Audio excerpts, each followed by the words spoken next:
d'un amour. Le cafard s'est immigré, m'envahit.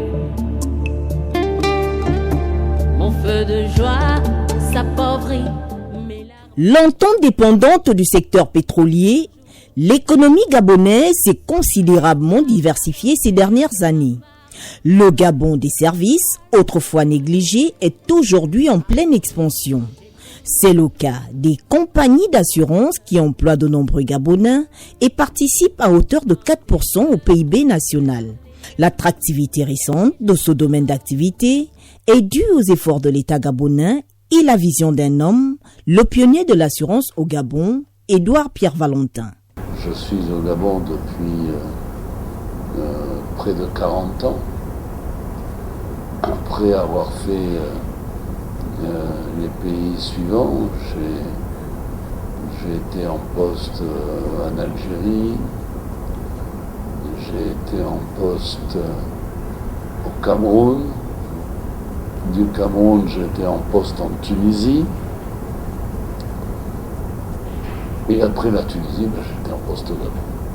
Plus l'assurance se développe, plus l'État y trouve son compte, puisque à travers les primes émises, ce sont des taxes, donc des impôts en quelque sorte, mais des taxes d'enregistrement qui vont au domaine. Et bien entendu, il y a tous les métiers que nous faisons vivre, c'est-à-dire nous faisons vivre sur les dommages matériels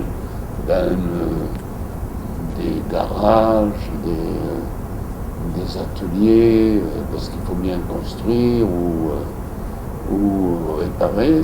Ensuite, nous faisons beaucoup travailler également l'espace santé à travers l'assurance maladie, et ainsi de suite.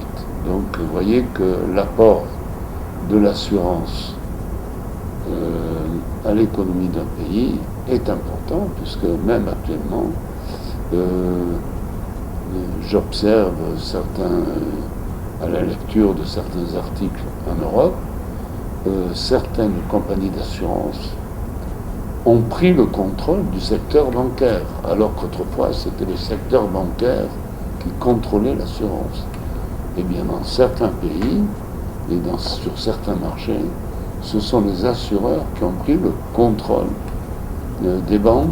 En 1976, alors que le Gabon ne dispose pas de compagnie d'assurance véritable, il crée OGAR, Omnium Gabonais d'assurance et de réassurance, qui devient en 1988 OGAR Vie, dans un marché qui compte désormais 9 compagnies d'assurance, 19 cabinets de courtage et une compagnie de réassurance, la SCGRE, la Société commerciale gabonaise de réassurance. La SCGRE, qui est la première société gabonaise de réassurance, le Gabon en particulier, a été un pionnier, on peut le dire, à travers la volonté du chef de l'État, président de la République, M.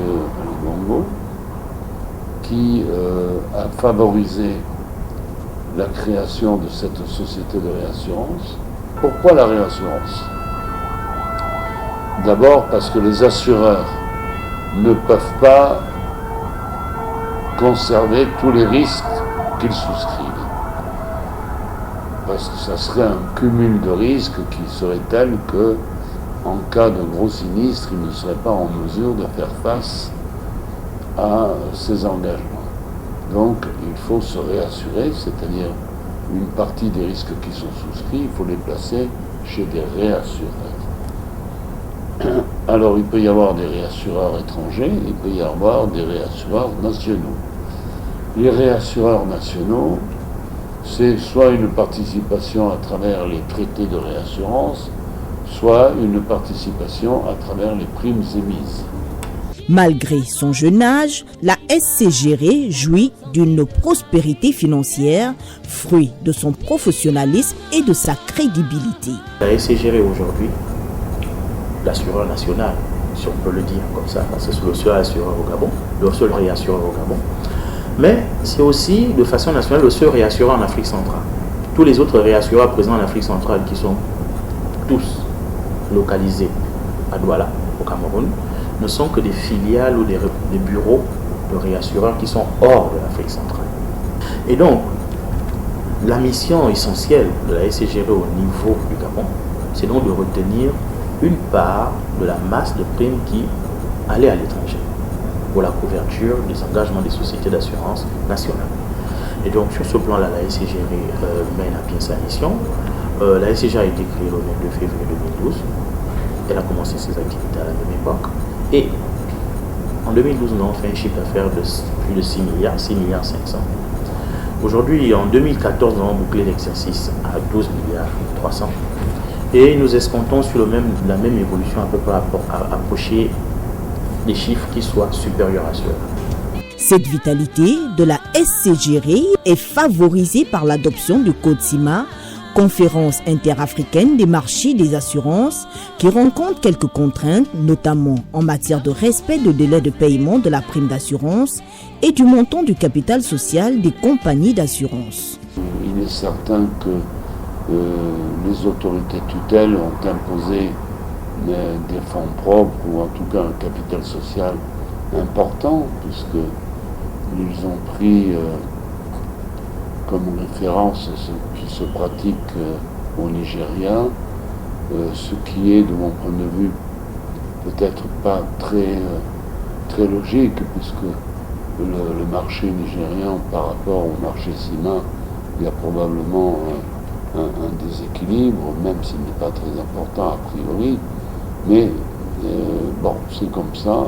Il a été imposé. Les compagnies directes ont un capital social relativement, je ne dirais pas bas, mais raisonnable, qui est autour de 2 milliards, qui est de 2 milliards. Or, que nous, réassureurs, on nous a imposé un capital social qui est, de mémoire, de l'ordre de 10 milliards de francs CFA. Toutefois, l'adoption du Code CIMA, créé en 1992 à Yaoundé au Cameroun, modifié en 2015 par le Conseil des ministres des 14 pays membres, a permis bien des avancées dans les secteurs de l'assurance.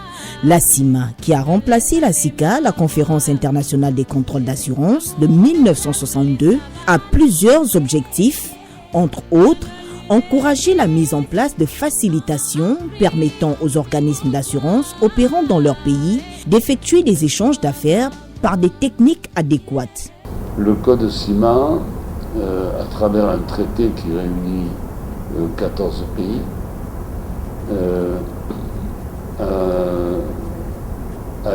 a vu sa naissance en 1995 et c'est un document extrêmement important parce qu'il permet à 14 pays ayant la même culture de l'assurance et, disons, une culture commune, d'avoir une même réglementation. Donc ce code CIMA, la CIMA a été créée et qui a remplacé la SICA, pardon, et le code CIMA a été promulgué et ce code régit l'assurance à travers ces 14 pays de la zone franc. En dehors du code CIMA, il existe d'autres organismes internationaux dont la FANAF, la Fédération des sociétés d'assurance de droit national africain, qui permettent aux compagnies d'assurance et de réassurance de mutualiser leurs efforts en vue de développer et de promouvoir ce secteur en Afrique. Cette dernière a récompensé Édouard Pierre Valentin pour s'être investi dans ce domaine compétitif depuis 40 ans. Ce prix a été offert à travers ma personne, a été remis à travers ma personne au Gabon en définitive pour la contribution que le Gabon a apportée au développement de l'assurance et de la réassurance dans la zone CIMA. La zone CIMA étant la zone dans laquelle les pays ont la même législation, le code CIMA, et qui correspond grosso modo à la zone franc. Je suis flatté de dire que je ne serais pas flatté, serait mentir, mais Je suis flatté et honoré, bien entendu, que ce soit moi qui ai reçu ce prix, mais en tout cas qu'il m'ait été remis à moi, il aurait pu être remis à un de mes collègues. Et il se trouve que le choix s'est porté sur moi. L'obtention de ce prix par l'actuel président du conseil d'administration de la SCGR ne freine pas du tout son ambition de voir le Gabon occuper la première place des marchés des assurances de la zone CIMA, dont notre pays occupe actuellement la 3e place. Le principal instigateur de l'assurance croit que notre pays peut constituer la plateforme sous-régionale. Pour cela, il propose une meilleure collaboration entre l'État, les banques, la clientèle et les compagnies d'assurance et de réassurance.